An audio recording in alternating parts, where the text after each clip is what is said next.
Welcome back, everyone, to another deep dive. Attraction is kind of a tricky thing, isn't it? We're diving into all those subtle signs someone might be interested, even if they're trying not to show it. It's really fascinating. We've got articles, research, even personal anecdotes, all about deciphering this secret language. Yeah, it's amazing how much we communicate without ever saying a word. Right. And when it comes to attraction, those nonverbal cues can be incredibly powerful. Yeah, we're kind of wired to pick up on them, aren't we? Absolutely, whether consciously or subconsciously. It's a dance that has been going on for millennia, really, rooted in our evolutionary history Ew, I like that, a dance. and deeply intertwined with our psychology. Okay, so let's break it down, dive into those 12 signs we've uncovered from all these sources. That's good. And it seems like body language, that's a big one. Oh, yeah, huge. Some of the stuff I've heard before, like leaning in or mirroring someone's movements. Right. But I'm curious, what's the deeper meaning behind those actions? What's really going on there? Well, when we're attracted to someone, we subconsciously want to create a sense of connection. And mirroring is a fascinating phenomenon, sometimes called the chameleon effect, actually. I've heard of that. Yeah. And studies have shown that people who subtly mimic each other's postures, their gestures, they tend to feel more rapport Okay. and liking. It's like our bodies are trying to say, hey, we're on the same wavelength. Oh, that's so interesting. So it's not just about, being polite or something. It's Yeah. about establishing that connection, even if we're not aware of it. Exactly. And then there are cues like tilting the head, brushing hair aside, or wearing clothing that exposes the neck. Oh, okay. It might seem like just a casual gesture, but it actually taps into something much deeper.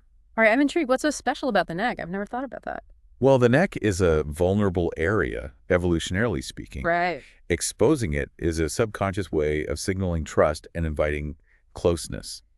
It's a gesture that goes way back. Think about animals baring their necks to show submission or trust. Oh, right. In humans, it's obviously much more subtle, but the underlying message is similar.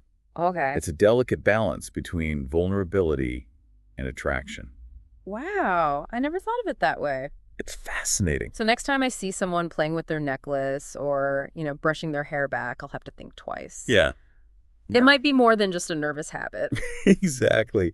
It's fascinating how these seemingly insignificant actions can reveal so much about our subconscious desires. Now, speaking of subtle signals, what about eye contact? Because our sources mention something about quick glances and nervous gestures. Ah, yes, the classic look away, look back scenario. Oh. This is another one that's tied to our biology. Uh-huh. When we're attracted to someone, our bodies release adrenaline, putting us into a slight fight or flight mode. Okay. It's that same rush you might get before a presentation or a first date. Right. And sometimes that nervous energy manifests as fidgeting, lip licking, Yeah. or stealing these quick glances. So it's like they want to look, but they're also hesitant. Precisely. It's a delicate dance between wanting to connect visually and not wanting to be too forward or risk rejection. Oh, okay. That makes sense. Yeah. So if someone's playing with their hair, adjusting their clothes, or looking at you from across the room, but then looking away quickly, it might be their body betraying their secret crush. It's very possible, and often these subtle glances are paired with another revealing sign, inviting body language. Okay.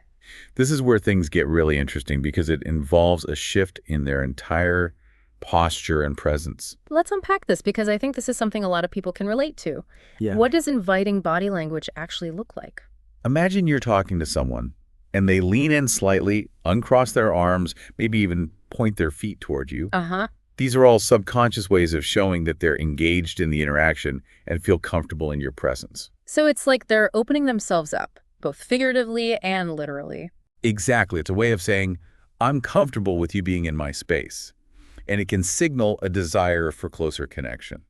So on the flip side, I guess crossed arms, a turned away body, or feet pointing elsewhere Yeah, could be a sign that they're not as interested. that's definitely possible. Closed-off postures can indicate discomfort or disinterest. Right. But it's important to remember that body language is just one piece of the puzzle. Oh. We have to consider the whole picture. Right. It's not about jumping in conclusions based on a single gesture. No, not at all. Speaking of paying attention to the bigger picture, one of our sources talked about remembering small details as a sign of attraction. Ah, this is a fascinating one. Yeah. It goes beyond simply having a good memory. Okay. When we're attracted to someone, we tend to pay close attention to what they say and do. Uh-huh. We absorb those details because we're genuinely interested in learning more about them. So it's not just about remembering their birthday. It's about recalling that they take their coffee with oat milk and 2 sugars. Yeah. Or that their childhood dog was named Sparky. Precisely. It's about those little things that most people wouldn't even notice, let alone remember. Right? It shows that they're paying attention and that they value those details about your life. It's like they're saying, I see you, I hear you, and I'm invested in getting to know you. Yeah. It's actually quite flattering when you think about it that way.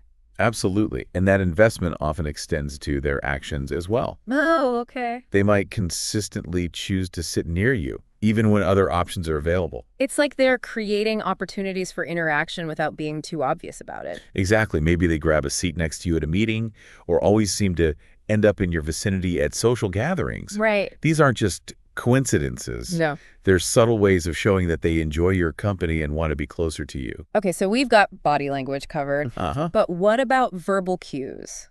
Are there any subtle ways people communicate their interest through their words? Absolutely. One common tactic is giving indirect compliments. Now, we're not talking about grand declarations of love here. Right. But rather, those subtle bits of praise woven into everyday conversation. So instead of saying, you're the most beautiful person I've ever seen, it's more like, you have such a great sense of humor. Yeah. Or, I was really impressed with your presentation today. Exactly. It's a way of expressing admiration without being too forward or risking rejection. They're testing the waters, seeing how you respond to their positive feedback. Right. I like it. Subtle but effective. And sometimes that subtlety extends to playful teasing or lighthearted banter. Ooh, this is one I've definitely experienced. Yeah. What's the psychology behind that? Well, teasing can be a way of building rapport and creating a sense of intimacy. It's a way of saying, I'm comfortable enough with you to joke around and have a little fun. I've heard it said that teasing is a way of flirting without actually flirting. Yeah. Like you can say something slightly suggestive or edgy without actually crossing the line. Yeah. Exactly. It allows for a bit of playful tension and creates an opportunity for back and forth banter, which can be very engaging. Okay, so we've talked about body language, compliments, and teasing. What other verbal cues should we be listening for? One that often gets overlooked is active listening. When someone is genuinely interested in you, they'll really listen to what you have to say. Okay. They'll ask follow-up questions, remember details from previous conversations, Right. and generally show that they're engaged and interested in your thoughts and feelings. It's like they're hanging on your every word. Exactly. They're not just waiting for their turn to speak. They're actively absorbing what you're saying and demonstrating that they value your perspective. This is making me realize how much goes on beneath the surface of our interactions. Yeah. It's like we're constantly sending and receiving signals, even when we're not aware of it. Absolutely. And that's why it's so fascinating to explore these subtle signs of attraction. The more we understand them, the more we can navigate our social world with greater awareness and confidence. Okay, so we've covered a lot of ground here. We have. From shy glances to playful teasing to the importance of truly listening. Yeah, we've got a good foundation. But there's still more to uncover. In the next part of our deep dive, we'll explore some even more subtle signs of attraction. Ooh, getting deeper. Delving into those behavioral changes that often signal a deeper level of interest. Absolutely, can't wait. Stay tuned because things are about to get even more interesting. I'm ready. Welcome back. Okay, so in the last part, we talked about some pretty clear signals like body language and compliments. But I'm curious, what about those situations where someone's trying really hard to hide their feelings? Oh, yeah. Are there any signs we can pick up on even then? Absolutely. Sometimes the most telling signs are the ones that are almost invisible to the untrained eye. We call these behavioral changes. Okay. They're often subconscious, and that's what makes them so fascinating. Okay, I'm all ears. Give me an example. One common behavioral change is going out of one's way to help. Okay. Have you ever noticed that someone seems unusually eager to lend a hand, offer advice, or do favors for you? I think we've all experienced that friend who's suddenly super willing to help you move apartments or proofread your essays. Right. Is that what you're talking about? Exactly. It might seem like just being a good friend. Yeah. But when someone is attracted to you, those acts of service can take on a whole new meaning. Oh. They're a way of showing they care, of investing in the relationship, and of subtly demonstrating their value as a potential partner. So it's not just about being helpful, it's about showing they're reliable and invested in you. Right. That's an interesting perspective. What other behavioral changes might signal attraction? Another one that's particularly intriguing is engaging in shared interests. Okay. Have you ever noticed that someone suddenly starts showing up at events you enjoy or takes an interest in hobbies you're passionate about? Oh, for sure. Like that time my friend who'd never shown any interest in hiking suddenly decided to join my weekend trek up Mount Tam. That's a perfect example. Yeah. While they might genuinely be interested in the activity, it's also possible they're drawn to it because you're drawn to it. Okay. It's a way of creating common ground, shared experiences, and opportunities for connection. So it's like saying, I want to be part of your world. It's subtle, but effective. Exactly. They're subtly aligning their interests with yours, hoping to build a deeper connection and establish a sense of compatibility. This is making me rethink so many past interactions. Yeah. I can definitely see how these behavioral changes, combined with all the other signs we've discussed, can paint a pretty clear picture of someone's hidden feelings. It's like putting together a puzzle, isn't it? Each Right. piece on its own might not mean much, Right. but when you start to see them all fit together, the image becomes clear. That's a great analogy, but I also want to acknowledge something our listeners are probably thinking right now. What if we're reading too much into these signs? What if someone is just being friendly or helpful? Right. How do we avoid misinterpreting things and making things awkward? That's a fantastic question. And it's crucial to be mindful of potential misinterpretations. Remember, context is key. Okay. A single sign in isolation might not mean much. So, like, if someone holds the door open for you, it doesn't necessarily mean they're madly in love with you.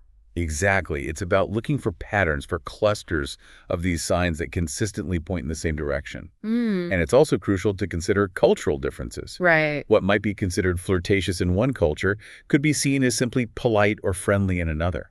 That's a really good point. We don't want to make assumptions or project our own interpretations onto someone else's behavior. No, not at all. So if we're noticing these signs, what's the best way to proceed? Do we just wait and see? Or is it okay to be more direct?